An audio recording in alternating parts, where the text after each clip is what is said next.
Web series story expert presence the crush. ये film American erotic thriller है। इसे direct किया था एलन शार्पियो ने। इसमें मुख्य रूप से अदाकारी की थी कैरी एल्विस और एलिसिया सिल्वरस्टोन ने। इस फिल्म से एलिसिया ने अपना डेब्यू किया था। कनाडा के वैंकूवर में लगभग 2 महीने में इस फिल्म को शूट कर लिया गया था। ये है निक। निक पेशे से सक्सेसफुल राइटर है।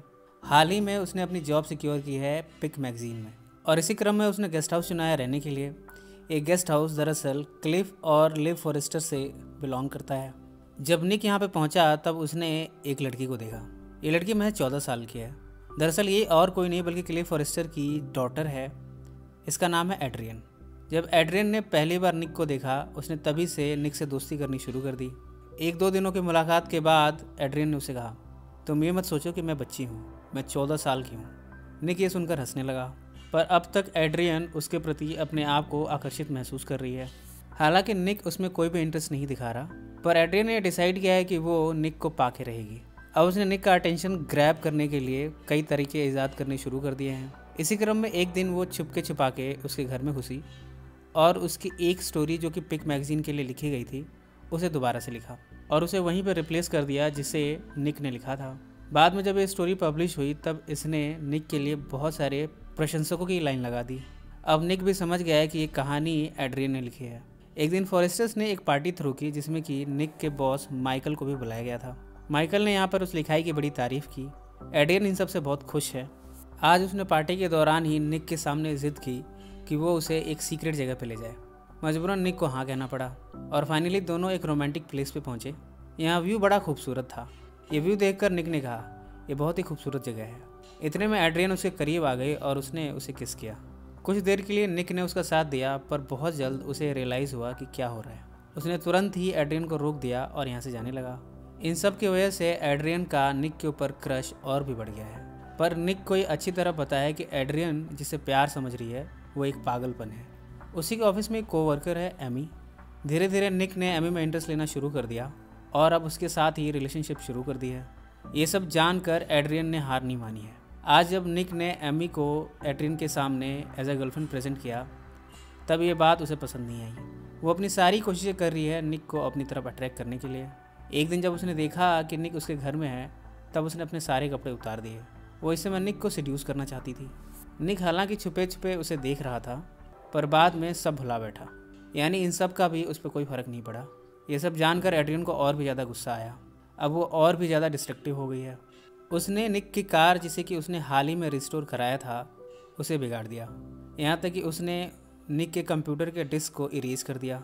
निक अच्छी तरह जानता है कि ये सब क्या हो रहा है, पर उसके पास ऐसा कोई प्रूफ नहीं है जो कि वो एड्रियन के पेरेंट्स के सामने प्रेजेंट कर सके और ये बता सके कि एड्रियन इस समय क्या कर रही है। एड्रियन की फ्रेंड है चैन। आज उसने निक से मिलकर उसे एड्रियन के प्रति वार्न किया। उसने कहा, एड्रियन एक अटेंशन सीकर लड़की है, वो बहुत ही ऑब्सेसिव है, वो तुम्हारे लिए बहुत डिस्ट्रक्टिव हो सकती है। और इसके बाद वो यहाँ से चली गई। अब निक और भी ज़्यादा सावधान हो गया है एड्रियन को लेकर। इन्हीं सब में चैन का एक दिन एक्सीडेंट हो गया। दरअसल वो एड्रियन के साथ ही राइडिंग स्कूल में पार्टिसिपेट कर रही थी, पर इन्हीं सब में उसका एक्सीडेंट हो गया। इन सब घटनाओं में भी एड्रियन ने अपने आप को नहीं रोका है। आज वो निक के बेडरूम में आधी रात के समय छुप के घुस गई। यहाँ पर निक एमी के साथ एक ही बिस्तर पर था। एड्रियन को ये बात पसंद नहीं आई। उसका प्लान है कि वो एमी को मार देगी, पर इन्हीं सब में निक की नींद खुल गई। एड्रियन यहाँ से चली गई। निक को यह महसूस हुआ कि कोई उसके घर में आया था। उसे ये समझते देर नहीं लगी कि यह एड्रियन ही हो सकती है। अब वो ये महसूस कर चुका है कि एड्रियन उसके लिए बहुत बड़ी ट्रबल होने वाली है। इसलिए अब उसने फैसला किया है कि वो अब अपना लॉजिंग प्लेस ही चेंज कर देगा। एड्रियन को भी इन सब की खबर लग गई। अब उसने निक को इन सब के लिए पनिश करने का प्लान किया है। उसने निक के डस्टबिन में से निरोध जिसे कि निक ने यूज़ किया था उसे निकाल लिया। इसके थ्रू वो ये साबित कर रही है कि निक ने उसके साथ ज़बरदस्ती करने की कोशिश की और इस तरह उसने अपने पिता को भी कन्विंस कर लिया।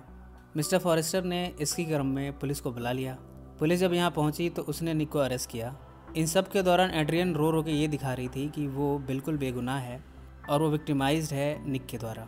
इस समय निक जब जेल में है तो उसकी मदद को आगे बढ़ा उसका बॉस माइकल। माइकल ने हालांकि निक के लिए बेल तो अरेंज करा दी, पर उसे सस्पेंड कर दिया है जब तक कि ट्रायल ख़त्म नहीं होता। निक जब छोटा तो अपने घर पहुंचा। यहाँ पर चैन का आना हुआ। निक ने कहा, तुम यहाँ क्या कर रही हो?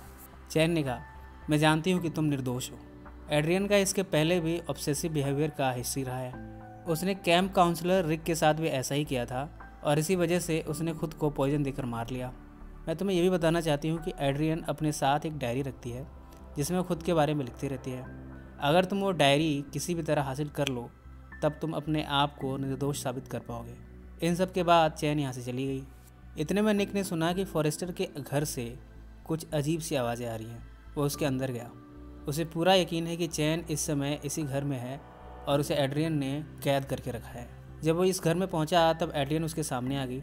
उसने उसे कहा, मैं अभी भी तुमसे प्यार करती हूँ, अगर तुम हाँ कह दो तो सब कुछ ठीक हो जाएगा। पर निक ने इन सब से इनकार कर दिया। इस पर एड्रियन और भी ज़्यादा वायलेंट हुई। उसने एक रॉड लिया और निक पर ही अटैक कर दिया। इन सब की वजह से निक सीढ़ियों पर गिर पड़ा। इतने में मिस्टर फॉरेस्टर का यहाँ पर आना हुआ। वो गेट के बाहर खड़े थे। एड्रियन दौड़ते हुए ऊपर के फ्लोर पर चली गई। निक भी दौड़ता हुआ ऊपर वाले कमरे में गया। वो चैन को तेज आवाज़ से बुला रहा था, पर इस समय चैन को एड्रियन ने कैराजुल के अटीक में बांध कर रखा है और साथ ही उसके मुंह पर पट्टी बांधी हुई है। निक ने जब उसे देखा तो उसे बचाने की कोशिश की। इतने में एड्रियन ने उस पर अटैक कर दिया। निक ने एड्रियन को ज़ोर से धक्का दिया। इस समय वो अपना गुस्सा एड्रियन पर दिखा रहा था। इतने में मिस्टर फॉरेस्टर का यहाँ पर आना हुआ। उन्हें तो यही लगा कि निक है जो कि ये सारी चीज़ें कर रहा है और वो ही एड्रियन पर एग्रेसिव है। लिहाजा मिस्टर फॉरेस्टर ने निक पर ही अटैक किया। ये बात एड्रियन को पसंद नहीं आई। उसे बिल्कुल भी पसंद नहीं कि निक पर कोई वार करे। उसने अपने पिता पर ही अटैक कर दिया और इन सब की वजह से मिस्टर फॉरेस्टर बेहोश हो गए। जैसे तैसे निक यहाँ पर अपने आप को और साथ ही चैन को बचा पाया। अगले सीन में हम देखते हैं कि एड्रियन को एक साइकेट्रिक हॉस्पिटल भेजा गया है। निक अब एमी के साथ खुश है। हॉस्पिटल में एड्रियन विलाप करते हुए कहती है, मैं बहुत दुखी हूँ कि निक मुझे माफ़ नहीं करता, वो मुझसे बात भी नहीं करता, यहाँ तक कि वो मेरी अपॉलॉजीज़ को एक्सेप्ट भी नहीं करता। उसके डॉक्टर ने उसे कहा, तुम बहुत अच्छा प्रोग्रेस कर रही हो। पर उन्हें नहीं पता कि एड्रियन के दिलो दिमाग में क्या चल रहा है।